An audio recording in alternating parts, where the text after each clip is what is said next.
Yes, it's your boy Leon Charles, and I'm back again with another episode of Mind, Muscle, Hustle. And on today's episode, we have got Jase, elite results, entrepreneur, family man, husband.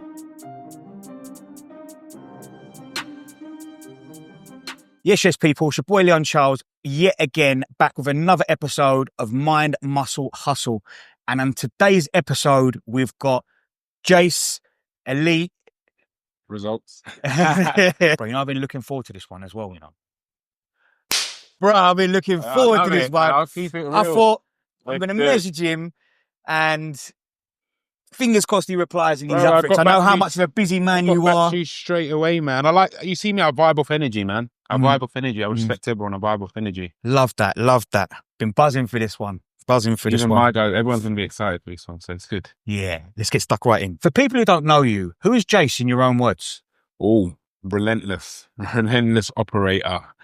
Relentless operator in the pursuit of what I do, but also with an element of still trying to be relatable, even in the position I'm in. And hence why you said, you didn't know if I was going to get back to you. I'm always going to get back to you because you should never forget where you started, man. Obviously, I was in the game quite early, and I'm still here nearly 10 years later. A lot of guys started later. So, I would say a relentless operator who still keeps his feet on the ground. That's what I try and be anyway. And is still humble and loves to give back as well at the same time. What you've got today, you might not have tomorrow. And I'm always aware of that. And I think that's what keeps me hungry. I mean, when you get to your level of coaching,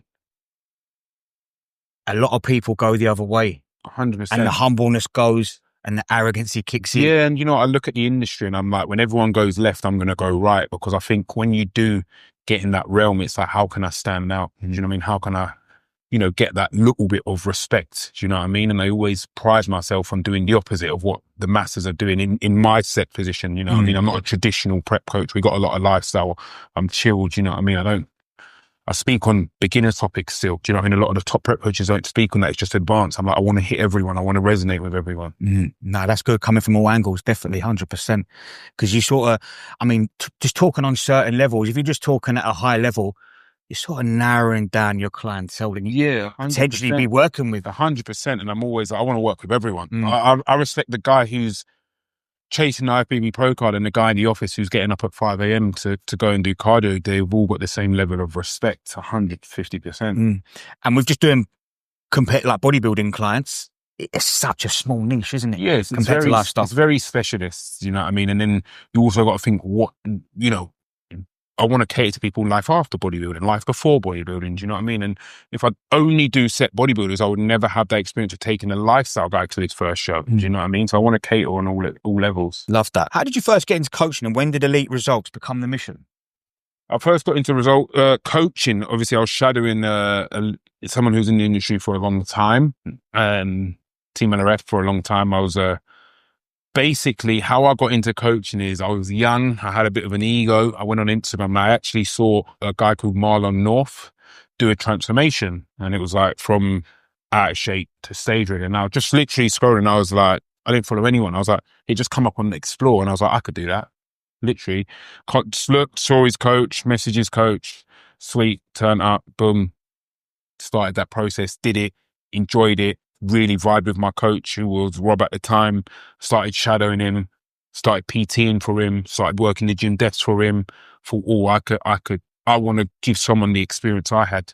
And it stemmed from that. And I think that's why I still have a big thing for lifestyle clients, because I was one. I wasn't a traditional, I've studied bodybuilding. Do you know what I mean? I fell into it. So, and then I started shadowing him, PTing him.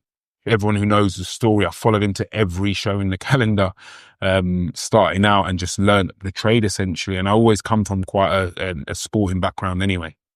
What was when you say come back from a sporting background, what sports? I played rugby full time. I boxed as a kid. I still box 3 times a week. I still spar now.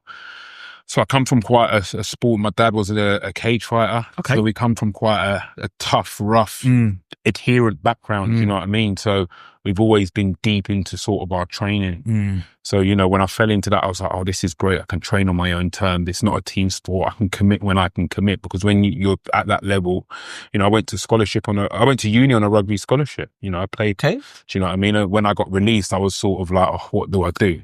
And then that's when I was like, sweet, let me just rock and roll and put everything into fitness. But because I was at pretty much a full-time set with rugby, I was squatting 3 days a week. So I always had that fundamental. With your dad being into cage fighting and you being brought up around sports, would you say that was where the foundations of your mindset was created? Yeah, man, because I remember very young, like seeing my dad eat like tilapia and eggs. Do you know what I mean? Like, you know, Serious. when you just see stuff, and my dad was muscular as well, so I'm seeing stuff. You know what I mean? I grew up 6 years old. There's dumbbells in the garden. You know what I mean? So I've been exposed from a very early age to like healthy eating, extreme training, and sort of recovery. Seeing people take ice baths, so I've been exposed to it early. So it kind of paved my way, but very different. Obviously, I box quite well as well. Love that. Did you have any boxing fights? As a kid, not like nothing. Now, like I boxed twice. I got boxing today. I got boxed twice a week now, maybe spar once a week. But I wished if I could go back in time, I wish I pursued that. But then I don't, because then I wouldn't be where I was here. Do you know what I mean? What about your younger days? Was you a bit of a street fighter? Yeah, Brawler? I was naughty, man. I had neighborhood Asbo. If you know what I mean. Yeah, I had antisocial behavior order. Yeah. I had curfew. I had my school shut down. I didn't go to school for a whole year. Yeah, I was a naughty kid, man. Let's put it like that. I was a naughty kid, man. I went to a centre for a year. I was naughty. But you know what? That energy that I had then just goes into business, man. And would you say that's what's made you the person today? 100%. I'm so chilled, man. I'm so chilled now. Yeah, I was naughty kid. And I'm from South London, so it don't help. Yeah. What does a win look like in your world, client side and personal? Heavy, man. Heavy, but pressure's privilege, and it's heavy. You know, I'm at a position where I'm expected to deliver. If someone pays for a service, it's for a result. If I don't, it's on me. Someone gets on stage and it doesn't pay off, it's on me. Heavy in terms of the hours, full days, pretty much 6 days a week, 1 full day off, 1 half day off. So it's in the thick, messages coming from China, America, Australia. You know what I mean? I never wake up to a clear phone. Even today's a day off. I just look, there's 12 WhatsApp. So I'm very responsible for replies. So heavy on that front. Obviously, my content creation, heavy on that front. I do a bit of consultation with some coaches, heavy on that front. Just my other socials, the team social, heavy on that front. I run my social, I run my team social. I've got a team, I do team call. So a lot. I do my own admin. There's a lot in the thick of it. And obviously planning events like the Marbella shoot, but I'm a relentless operator, which is good and bad. You know, it does sometimes can have an effect on personal life. Give some time to my partner, my own training. Obviously, I don't compete anymore, but I still got an obligation to walk the walk, lead the line. And I realize when I do that, a lot of clients interact, bro, you're killing it. Like, you inspire us. And I feel a lot of coaches respectfully stop looking after themselves when they get to a set level. Now I'm too busy. And I think, how can you be an example? But the week's heavy, but I wouldn't change it. There's enough downtime. There's enough to reset. Do you know what I mean? You know, there's guys in positions working much harder than me, so I can never grumble, man. I mean, walking the walk is key. Is definitely a big thing, because you're the face to your business. 100%. You know, like I can't expect someone to do what I'm not willing to do. Exactly. I could do it on a lesser extreme, but if I'm not doing any cardio a week, or I'm not prepping any meals, how can I expect you to prep meals? I think things have to come from a place of authenticity, and that comes from doing the do yourself. Do you know practicing what you preach, of course. Practicing what you preach. Yeah. Also, like, industry trends change. Like 2 years ago, there was no muscle rounds, there was no this, there was no that. If I'm not in the field testing them, how do I know what's good for you? I've got to test. Do you know what I mean? The method, the training. I got to know, like, we can't do 10 sets of 10 squats every week because we can't recover. Yeah. So, like, from a training aspect, I think you always need to put yourself in the best possible light. You wrote that your whole life has been relentless graph against the odds. What are the biggest odds stacked against you? Just in general, man. Like, bro, like, I fell into this space. I didn't, like, obviously, when I got into this space, I relentlessly studied it, but I weren't like a bodybuilding enthusiast before I walked into it. Do you know what I mean? I'm from this Croydon. Do you know what I mean? I didn't go to school for a few years. I've had a mad upbringing, which is for, you know, my dad got shot on my doorstep as a kid. Wow. Do you know what I mean? Shit. My dad was in jail when I was a kid, like GB8, throwing something like that. But we had a mad, pretty upbringing, but that doesn't shape you. Do you know what I mean? It's made me relentless. Do you know what I mean? They call it trauma-fueled productivity. But that when when I've grown up in a surrounding, because where I was, there wasn't like we're exposed where you live now in the Kent and this area. We're exposed to a lot of gyms in South London. There's not many gyms, bro, like bodybuilding gyms. Like when you say think of gyms in South London, where do you think of? Kings, and that's it. Yeah. So it wasn't like, so to put myself in them spaces, obviously very early on moved to Dubai, knew no one, only Jamie DeRago, again against the odds, managed to build a business. Everyone was like, fuck, he's in Dubai as a coach. So I've just always worked against the tide. Do you know what I mean? Did I think I'd be in this position? No. Did I think I'd be a good competitor when I was? No. So I look at all them things and I just take the risk. And the only reason I say the odds are against me because it's unknown territory for me. Do you know what I mean? It's not like I was nurtured into it. So I fell into that, got good at it, competed, got good at it, coached, got good at it.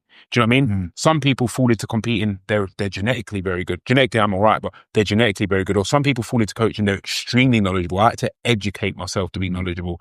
With my content and marketing, I had to educate myself. There were some people just got that gift. Even tonality, the way I talk now, I had to educate myself. So nothing was natural, if that makes sense. It was very like, when I say against the tide, not that I'm hard done by, but it didn't just fall on a plate. Where some people in life, like I use KSI as an example, everything he touches goes to gold. Yeah. With me, everything I've got, no one will say he doesn't work hard. Do you know what I mean? And that's what I pride myself on. And that's what I mean against the tide. It was, I had to work hard when I didn't see anyone else in the space working hard. Do you know what I mean? I didn't see any coaches around me. I was just like, fucking hell, this is what I want to do. I'm going to do it. I can help. I've got one person I can look at and then go from there. But that's what's made you today, mentally, physically, emotionally, where you are now. Because if you was just to be given everything with a silver spoon all the time, you're not going to appreciate it as much as you would if you've had to put the grind in and graft and work your ass off for it. People say to me, I go to shows, mate. People say, why are you at shows? You don't need to be here. What do you mean? People say, oh, you do lifestyle shoots. You've got a big coaching, man. Don't you just do bodybuilders? What do you mean? Do you know what I mean? I still want to do against the odds. How many of the top coaches in the country of competitors are throwing shoots in Marbella to 20, 30 people? I don't want to just focus on that niche. I want to be different. That's against the tide though, isn't it? Because the top coaches don't really do big shoots abroad. They just focus on what they got. And I want to be diverse. So when I say against the tide, it's just about being a bit different. I always think you've got to stand out in everything you do. And it's not just for results, it's for being unique. Yeah, definitely. Like, 100%. I mean, the coaching industry is oversaturated, right? Yeah. But that's good, right? That's good because that's good. Saturation has demand. Do you know what I mean? Saturation means there's need. Do you know what I mean? Do you know what I mean? So yeah. I'd say it's only oversaturated in the way of, if you're doing what every other coach is doing, then you're in that saturated space. But if you're doing something outside of what every other coach is doing, you're not in that circle with them. You've got your circle, but you've got a little fortress around your circle, 100%. And they're just there. 100%. You know, like I've always been like, oh, saturated, but how can we stand out? Do you know what I mean? How can we hit these people? Like a lot of my clients are corporate workers, man. So it's good. Was there a moment you nearly quit? And what kept you in the fight? Yeah, there was probably very early on, but like boxing, man, there's 12 rounds, innit? Life, so each year's a different round, innit? Different, like, where I am now, like, when I was younger, I think I expected things to come quicker than they did. But I think as you get older, you sort of step back and think, you know, that's just life, ups, downs, it's a part of it. There was probably a point when I first started and it weren't going so well. People don't remember, I was charging £30 a month. Do you know what I mean? Obviously, it's much higher than that now. But when you're charging that and you're knocking the door and no one's opening, you sort of been like, oh, fucking hell, is this the right thing? Fucking hell, I feel a bit embarrassed trying to give my services and no one wants them. Do you know what I mean? Am I too cheap? Am I this? Am I that? Bro, when I started doing diets in 2016, bro, my best mate used to laugh at me, bro. Like, honestly, he used to laugh. You're doing the right diets for a living, like, you know, like gym bands. But gym bands, I always say there's truth in it. Do you know what I mean? I won't say his name. He was my training partner, but he used to laugh at me. But like in bands, I always took that personal. Like, you're gonna think you're gonna write diets for a living. Do you reckon there's a little bit of hatred in 2020, we stopped speaking. Obviously, not like because of that, but I just sort of said, "No, I need good energy." DM me, bro. I want to kick off my coach, and I just never replied. Do you know what I mean? So yeah, it was. When you're in that space, and I had loads of comments to friends like, oh, Jase thinks he knows everything about bodybuilding. Jase thinks he knows this. Because when I had 500 followers, I was still vocal. I was still putting content. The same things I'm doing today, I did with 500 followers. Now I've got like 50 or whatever. But it's like, bro, when you're having people saying to people or people laughing at you or it's not normal to show your physique online, and you're doing it and family members are saying like, what are you doing online half naked? Obviously they don't understand it, because the bodybuilding world and the coaching world, unless you're in it, you don't really get it. Nah, you don't. 100%. So having that, and you know, why are you doing this meal and it's not paying off? And you know, your mum, you're in that, you know, you're traditionally, it's like go, grow up, go school, go college, go uni. Get a good job. Get a good job. When you don't, your mum, it's not going to work. And when everyone's saying that, you're sort of like, maybe it's right. You know what I mean? Should I throw in the towel? So yeah, there was a point I was going to quit, and then obviously, like I said, those were the rounds I was losing essentially. And then as you go on, you crack on, and then yeah, probably would never quit now. But it's because these people can't see your vision. They can't see your dream because they're not in your body. They're not looking through your eyes. Yeah, they're not looking through. My dream now is it's big. It's bigger than what it is now. I want the brand to be. And now these people are praising you, right? My mum's, I'm so proud of me. I'm like, yeah, I see you over there. But yeah, you're all right. Do you know what I mean? But I think all mums are the same though. Yeah, they just want the best for They you, want the bro. best. They want as the a security. dad yourself, you're going to want the security. Yeah, of course. But now, like, I get a lot of messages. You're proud. Like, I was at the show on the week and someone said, can I get a selfie? You're an inspiration. And I actually speak to someone yesterday, I don't really know how to take that because I'm just me. I'm just living my life. And if I was a fireman, I would give the same energy to any job I do. Do you know what I mean? And everything's a byproduct. Like being an inspo or this, it's a byproduct of that. I'm the same guy. I just, if I was a pizza maker, I'd try and be the best pizza maker. Do you know what I mean? I'm not the best. You'll never hear me put myself in the question of I'm one of their best coach. I don't believe in all of that because that's subjective. Do you know what I mean? I just want to be the best I can be, and whatever's of that. Like when you see the post like top coach of this and that, I'm like, oh, just leave me out of it. I mean, I see guys I follow, I'm the best coach, top 5. Just leave me out of that combo, man. I'm all right. My ego doesn't need. I'm sweet. Do you find it hard to sort of digest when people give you credit? I was having this chat yesterday with someone that I just touched my thoughts with. I think for a long time I became numb to it. And I think numb was because I want to be grounded. Numb was because I want to be hungry. So if I don't take the compliment, I just keep working. But I think there's a point in life where you have to accept, acknowledge, and then take the positive. Because if you don't feed yourself positive thoughts, eventually you're going to lack self-esteem, if that makes sense. And you've got to give yourself credit, You've got to give yourself credit. Like, you've got to celebrate little small things as well, right? Like, fucking hell, we've come somewhere that someone sits there and they're inspired. Whereas before I'd be like, oh yeah, thanks, mate. And it would like bounce off my head. Yeah. Whereas now I'm learning to digest it. Do you know what I mean? It's an interesting one. But now I'm like, I can take them and still be hungry. Whereas I thought before, if I took them, I'd take my foot off the gas.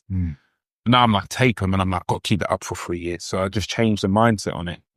Would you say now that you're in a position where you take it, it fucking makes you want it even more, gives you even more drive? I'm like, I got to do this. I got to keep this compliment, because you see what? If you take your foot off the gas now, it will go from he's an inspiration to, oh, like, Jase was all right. Do you know what I mean? Yeah. He's a has-been. And do you know what I mean? As much as you get the praise, you can get the negative if you stop doing the work. The reward only comes from the work you're doing it. That's where the praise comes. What beliefs did you have to kill to level up? The fear of judgment. Do you know what I mean? What people think about you. Yeah. You know, even when the content game boomed off, like early, like whenever I started doing content, you think it was normal to stand in a gym with a camera? Or a tripod. Yeah. When I was bodybuilding, it's normal to talk on camera in trunks. You see that? Whoever's not interested will never give you a pound. Do you know what I mean? I'm just trying to keep people interested. If you're not interested, unfollow me, man. Follow someone else, follow your interests. Do you know what I mean? Like, the end of the day, that was probably the biggest thing, the fear of judgment. Do you know how many people I speak to now? Hey, bro, I'm scared to get on camera. I don't want to, like, that imposter syndrome is a killer, because you're overthinking and procrastinating. That kills more dreams than anything else. Yeah, it does. Do you know what I mean? I always say, you only get wet if you put your toes in the water. Put your toes in the water, throw it at the wall and see what sticks. If you throw it 1,000 times, something's going to work. And then you just build that. When something works, you go again. But that first part of, if I put that out, are they going to judge me? That's got loads of judgment. But the guy that's judging you, they're never going to ring your phone and be like, fucking hell, that was shit. They're going to tell mates, and people who speak about people are not people that I really value their opinion. No. So yeah, the fear of judgment is the first thing. Like, I've got that I don't give a shit attitude now. It's a shame as well, because those kind of remarks come from people that are close to you. Oh, and you wouldn't expect that. 100%. You'd think it'd just be randoms, but it's the randoms that are the ones that are giving you credit. The people that, when I mean close, I mean, bro, within 10 people, close. My mate that used to laugh at me, I used to look up to him. That killed me. I was just sitting there like, I'm a bit of a waste. And like, what am I doing? Do you know what I mean? Especially where the industry is, less respectfully, I've got good knowledge and education. Obviously, I've been to uni, I've got a lot of knowledge in nutrition, but it is unregulated. I could walk in here tomorrow with no qualification and do it. So when you're hearing that and people laugh at you, like, yeah, maybe I'm wasting my time. Yeah, it's not a proper job, is it? Do you know what I mean? It's not accredited. You self-doubt yourself. Yeah, and it will never be accredited. Do you know what I mean? An e-com guy is not accredited. A forex trader is not accredited. It will never be. I started to doubt myself massively. 100%. I remember once I unfollowed everyone in the I remember unfollowing Phil Heath, and I was going through a bit where I'm like, now I'm done with it, man. What am I doing? I've talked myself into like, what am I doing? Then went into the day job for a week and I said, nah, we're going back to it. Good. You know what I mean? Yeah, good. Yeah. I remember I did my mate, Mike Levisage's dad at the security company in Kingsford. I remember I did like 12 hours there. I said, nah, let's get the camera back out. Like, fuck that. Fuck that. But you know what? Them things were like, I remember I looked at my watch, it was like 40,000 steps. And I said, nah. Let's get the, I remember I quit like after a day. I said, nah, no one's going to derail what I want to do. Yeah, you fucking go for it. And then I remember that same pound messaged me. When I moved to Dubai, he messaged me and was like, yeah, let's kick off. I didn't reply. But I don't get bitter. I'm just like, sweet, no worries, man. I just want to acknowledge it. I think I blocked him. I was like, you're not going to see my rise. Do you know what I mean? No way. What makes your coaching approach different from the average online coach? Systems, check-in, non-negotiables? I think the systems are similar. I'm good friends with the top coaches. Now, I think what a lot of the top coaches have done is... Who's a top coach? Top coaches, do you know what? This is the hardest question I get asked because I look at fitness I follow fitness coaches from a lifestyle perspective and a bodybuilding. So a lot of guys will say top coaches, but they're just the bodybuilding coaches. So I'm going to say a few top lifestyle coaches. My good mate, Ben Bray, very unique, very diverse, great brand. My mate, Ollie Rosario.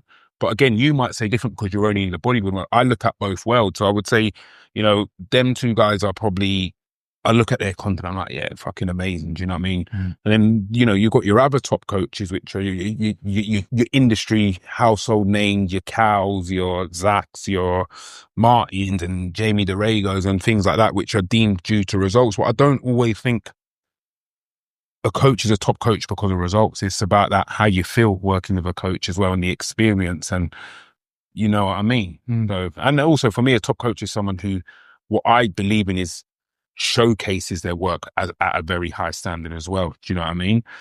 So yeah, I would say then from a competitive perspective, lifestyle perspective, I would say, them guys as well. There's a few more I could list as well. And you think if I was to have a conversation with those guys and they was to tell me they're top coaches, do you think you'd fall into there? I believe I would. I wouldn't put myself there because I couldn't care. Yeah. But I've been tagged in a few things. Like you see when people do the Q&A, like top 5 coaches. So it's not I even looked at it. I'm like, oh, I must have landed it. You know what I mean? Like, all right, sweet.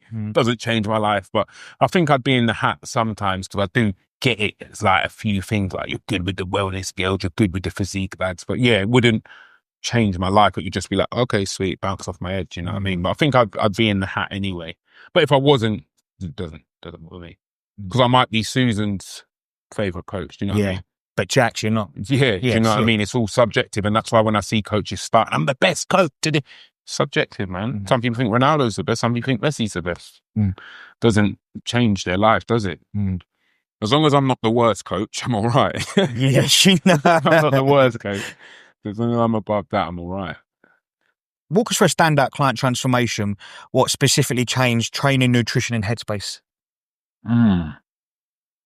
Probably one of my first rep clients. Because that first prep client is like, oh, I can actually do this. Do you know what I mean? That first transformation client, it's like, oh, I can help someone lose 20 kilos and make them feel good and change their life and be held in high regards. Oh, all right, that's a pivotal moment. Like, I've got that person in the best shape they're ever going to be in. Like, having landmark moments for me are very pivotal.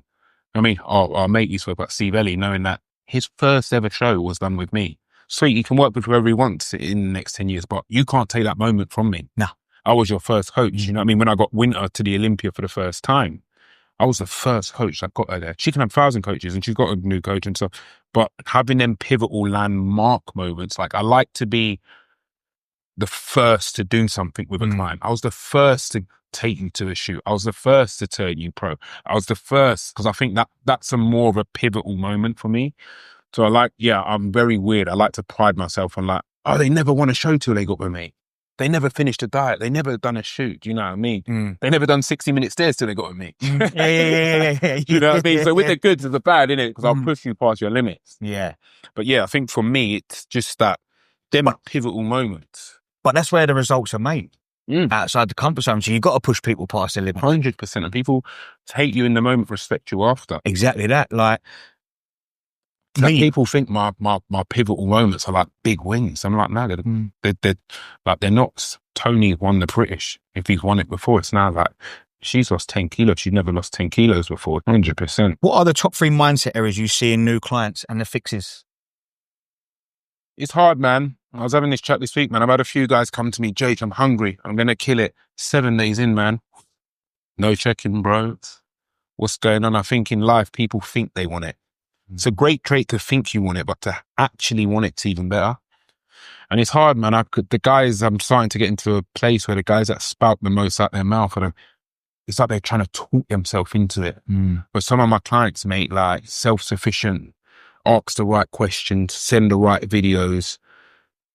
Jase, what does this mean on my blood marker? Like being very like inquisitive and just those are the clients that I'm like, that's going to do well. Do you know what I mean? That's the client that's going to be here for a long time. The client that asks the questions. Yeah, and some of them are coaches. I coach a few coaches, which is great, but also ones that just want to know what I'm doing, why I'm eating what I'm eating, and understand the fundamental. Because I also believe in life, you can never really buy into a process if you don't understand it. I always be on that. And so like explaining yesterday what intracarb does when it replenishes glycogen, because he's now going to be like, oh, Jase ain't just telling me to buy that for no reason. I know why I'm using it. So I think, yeah, that's a huge thing for me, man. That's the same with my clients as well.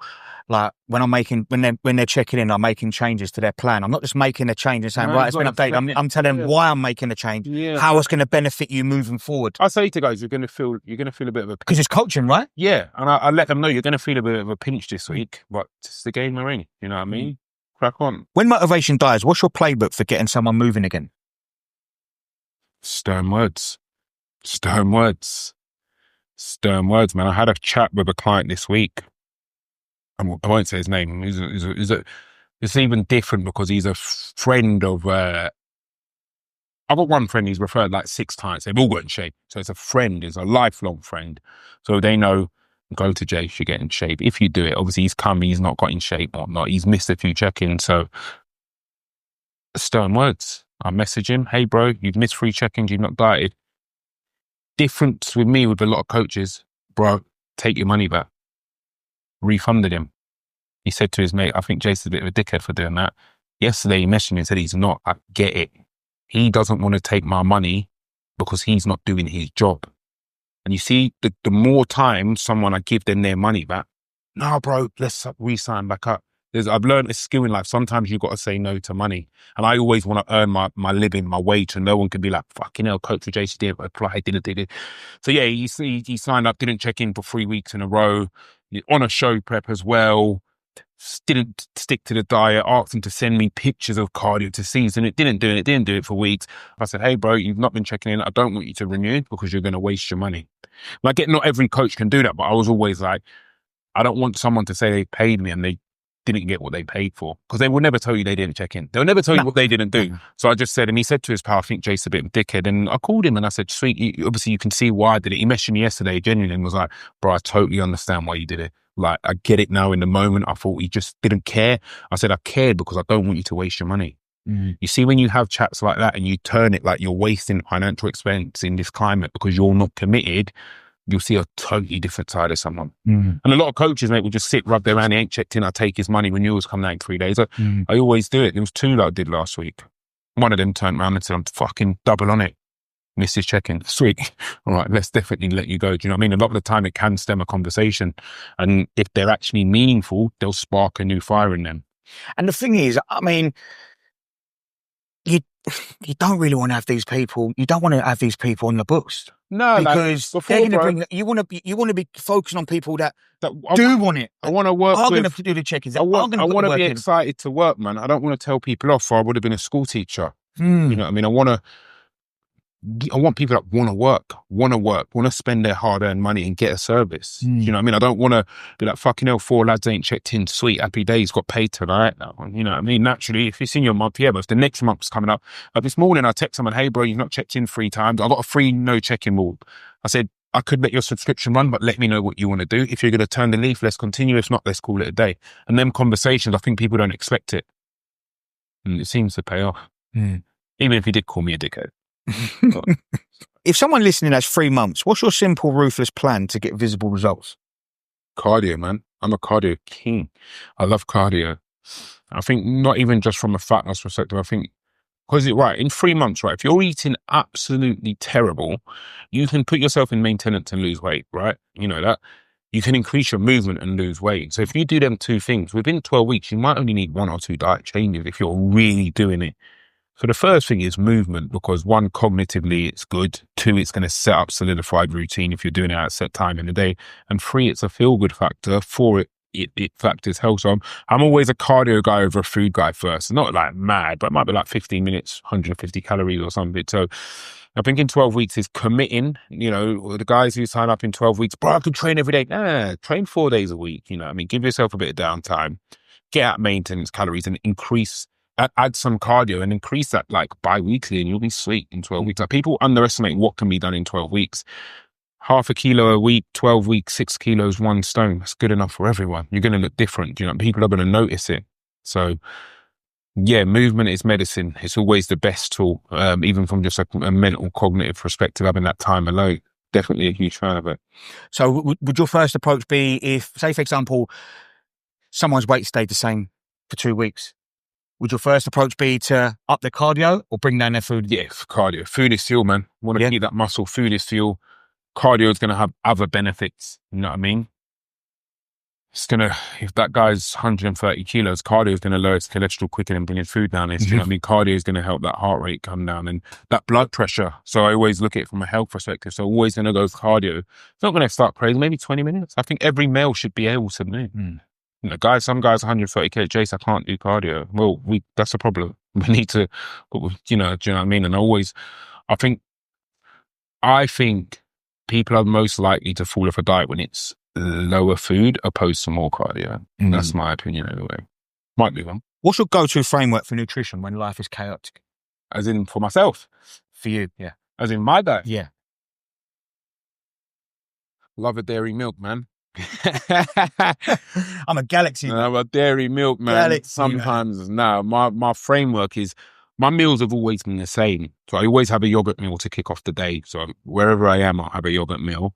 And then my meals, like, you know what, that's a hard question because when my next 2 meals are chicken and rice, I say to guys, like, I'm going on holiday, what should I eat? You can get chicken and rice everywhere in the world. Yeah, you can. It might be from a Turkish staff if I'm caught short. But I'm not on a diet, whereas that's why I'm on a diet, whereas if I'm on holiday, I can get like for like. It might be higher in oils and calories.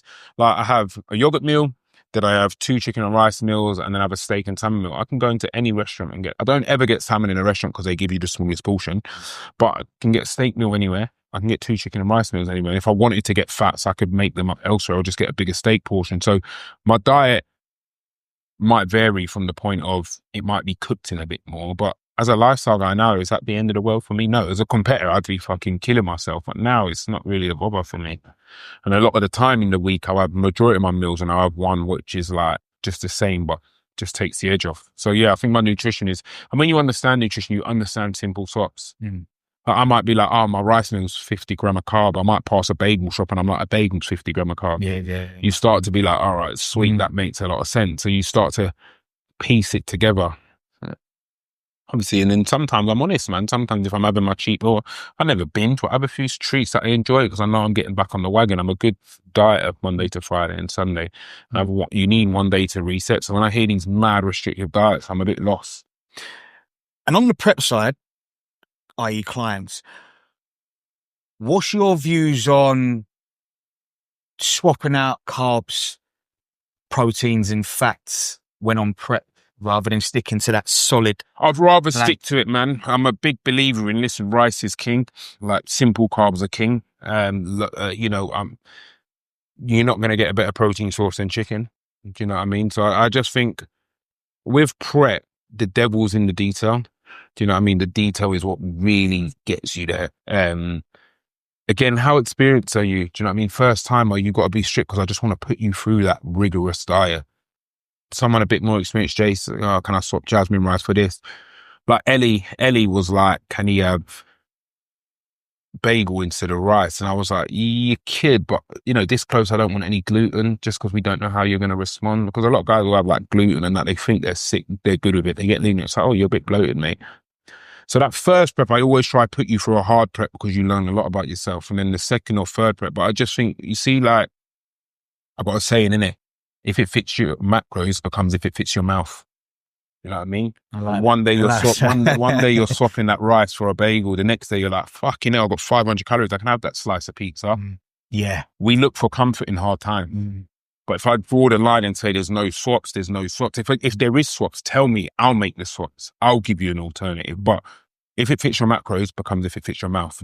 But remember that is the king. I tell that to everyone because when you're caught short, oh, I'm not going to prep my meal today because I'll just match it when I'm out. Fucking hell, that shop's shut.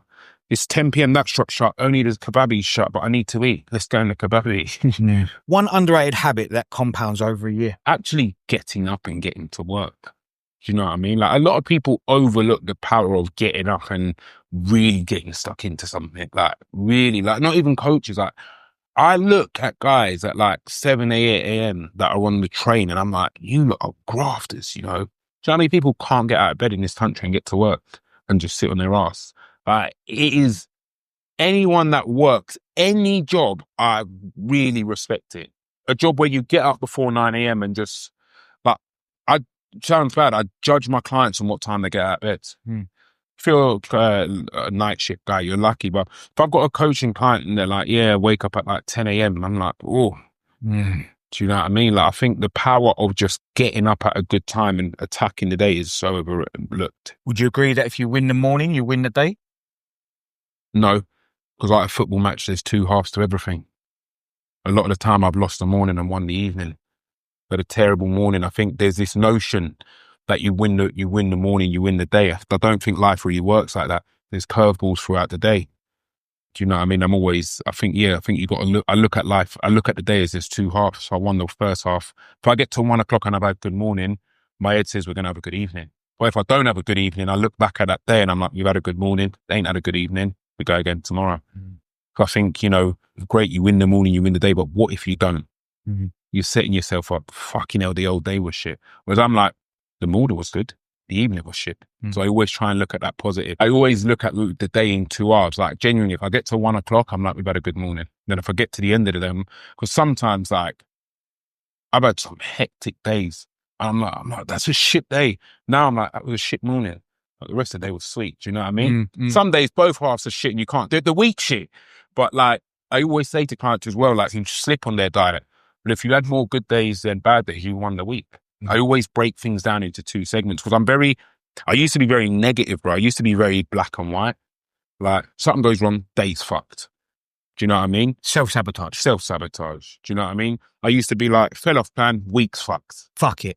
Yeah. Month's fucked. You know what I mean? Get back on it next month. So I started to break it down like, all right, the mornings, if I fuck up 1 meal, that meal's fucked. Because a lot of people, what do? They slip on meal 2, for example, then the whole day's gone. Just get back on the wagon. 100%. What's the hardest lesson you've learned as a coach and a business owner? I'll go business owner. When business is going well, be prepared that it can stop at any moment. And be prepared sometimes for your most invested clients to leave when you think you're on a good trajectory. I've been in positions where I think we're killing it, we're on, and they just want to try something else. And I never take it personal because you have to do in life, you have to do what's best for you and your future self. So I've had clients like, we come in big shows, place well, and then they've been like, I'm going to try something new. I'm like, sweet. But I had to learn that before. I'd be like, fucking hell, what have I done wrong? Now I'm like, they just have to do what's best for them. And that's fine. And they choose where they put their money financially, and that's fine. So yeah, learning to not take it personal, but also not take it transactional, because I don't look at a client as transactional. I look at it as a relationship. But in life, all relationships have a shelf life, unless you're married and have kids and stuff like that. But I'm like, some relationships just have a shelf life. Some go for long. So learning that not to get emotional or pick myself apart was definitely a big thing for me. So would you say separating emotion from logic? Yeah. People are going to leave, man. When you sign up to T-Mobile, you're going to be there for fucking 99 years. Maybe 3 might have a better offer. You might just want to try it. But a lot of the time, people will come back if the service is good. So that's from a business perspective. But things ain't always going to be hickory dickory. We're in a world, social media, right? Get my phone out, log out. This person's got X amount of clients and they've done so well. But you've not seen the 10 months before that. Do you know what I mean? So from a business side, it's don't get shiny object syndrome. You see, when I started, Tony's doing that, I'm going to do that. Do you know what I mean? Tony's talking about this, I'm going to talk about this. And that's what the coaching industry do. Do you know how many coaches I follow? 1 week they're talking about reps and reserve. 1 week they're talking about this. 1 week they're talking.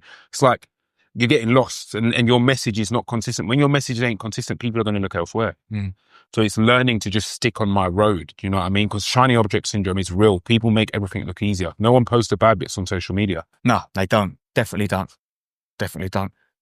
And it's the same with prep as well. Like, people don't see what goes on behind the scenes. People don't see the grittiness, the hard work, the getting up in the early mornings, getting up doing cardio early morning, going to bed late because you've meal prep. Isn't it? The glory sells. Like, you only see that. You only see what you see on Instagram, and 9 times out of 10, it's the final package of that person being on the stage. Yeah, the glory sells, isn't it? How do you protect your own training and headspace while carrying client goals?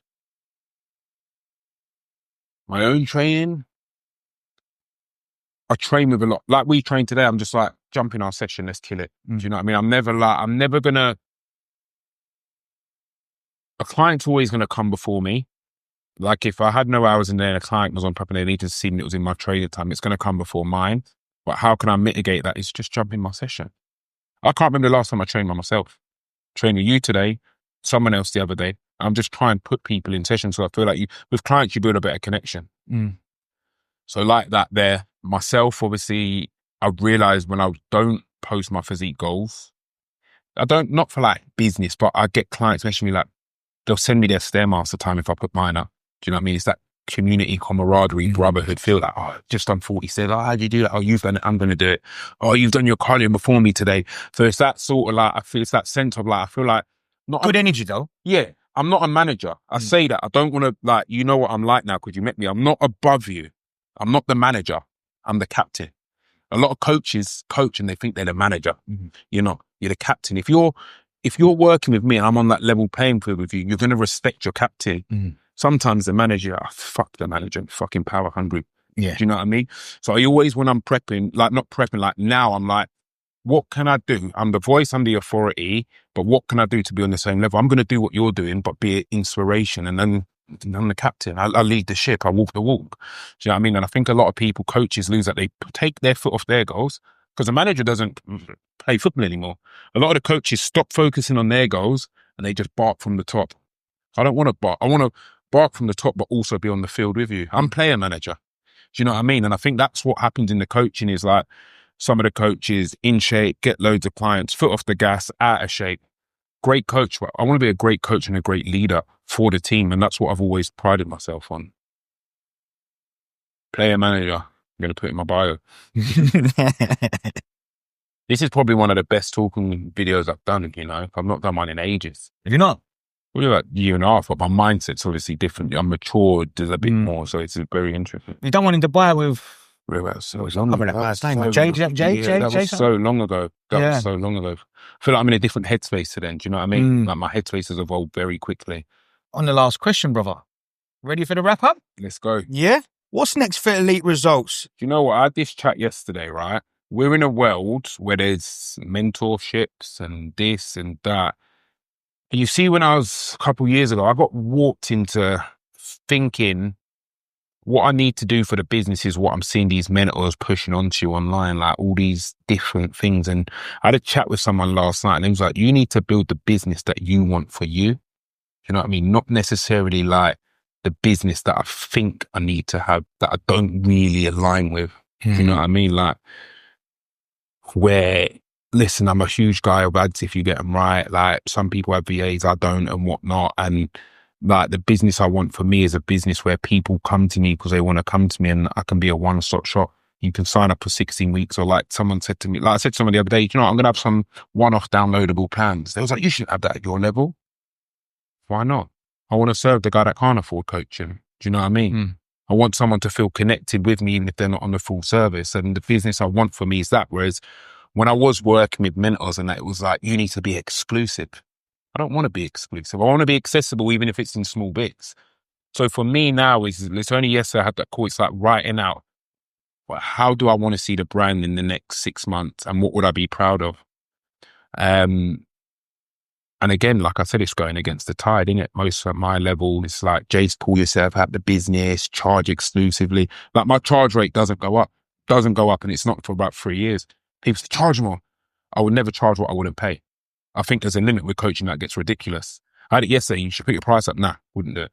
I wouldn't pay. What I wouldn't pay, I wouldn't charge. That doesn't ethically feel right with me. Do you know what I mean? People that charge this 6 months, that. No, it doesn't. I need to do things that I can sleep well with at night. Do you know what I mean?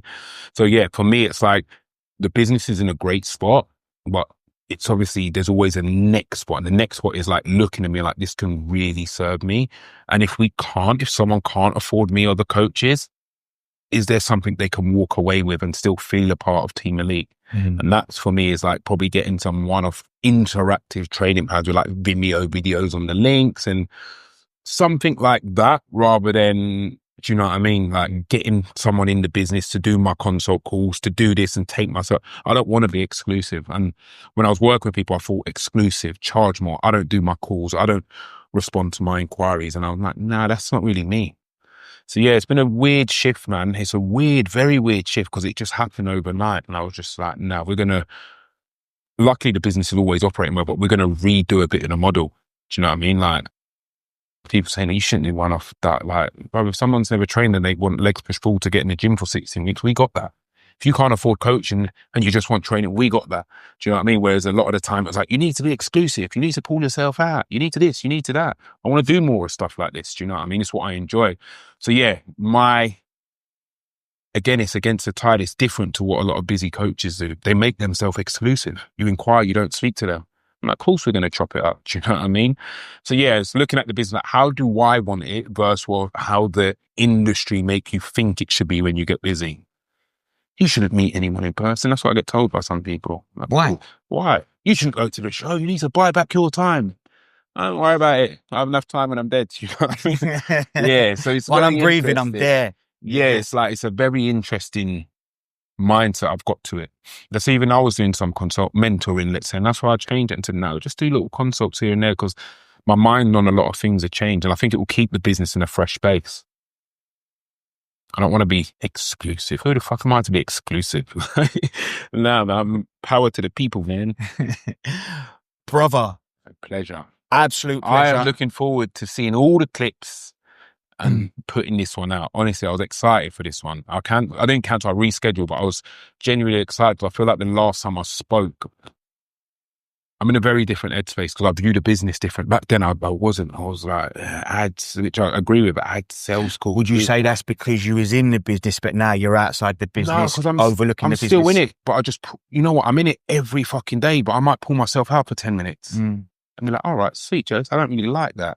Or I might get something in a check-in and I'm like, oh, write that down. But when I do my check-ins, I have a notepad and I'm like, write that down. Yesterday, I got an inquiry from he owns one of the biggest real estate agents in Dubai. He's the CEO. It's his. I've got his deputy CEO. I've got his top sales performer. So I've got 5 of them on the books. And I'm like, all right, you know what the content needs to do? It needs to advertise that we work with them people. Because I had an actual girl get on a call yesterday. She was like, yeah, I had to search for your page. I didn't know you work with girls like this. I'm like, I work with them all the time. So I'm going through stuff and I'm like, we need to change the vision and make it like so multi-dimensional. Do you know what I mean? Like I writ on check-in, fucking hell, 4 lads that work in Dubai, same estate agent. We need to let people know we cater to them corporate workers because I want all them estate agent guys on the team. But again, it's like being able to pull myself out because I could have just done the check-in. I was like, fucking hell, they all work for the same company. And being like, you know what, that's a niche. That's a market we can go. Let's make ourselves look flexible. So why, if they live in Dubai, why have they reached out to me? You know what I mean? All right, let me put my personable side across. Because I scrolled on my page yesterday. I messaged one of the girls' clients, who's my mate. I said, fucking hell, my page just looks like aggressive oily bodybuilders. I said, let me post you. If you look on, I said, let me post you to soften it. That's literally that's how I view my page. I'm like, I don't want aggressive. I want to be different. Look, today, I post She's a lifestyle client. Again though, but look, what am I doing? That's against the tide. But I don't care because I'm going to do it my way. Do you know what I mean? And sometimes you need to fight against the tide. Whereas in my person, I can go on the top 5 coaches or whatever. They're not posting lifestyle clients, but I want it because I want to do it different, do it my way. Because I'm a lifestyle client, so why wouldn't I? So yeah, the business is in a very different space. Fucking absolutely love that. So pleased to have you on, mate. Guys, don't forget to like and subscribe. Drop us a comment below. Yeah, man. We'll do a part 2 in about a year. I'll be like, the business is burning. No, it's a pleasure, man. Pleasure. Good luck, man. Pleasure.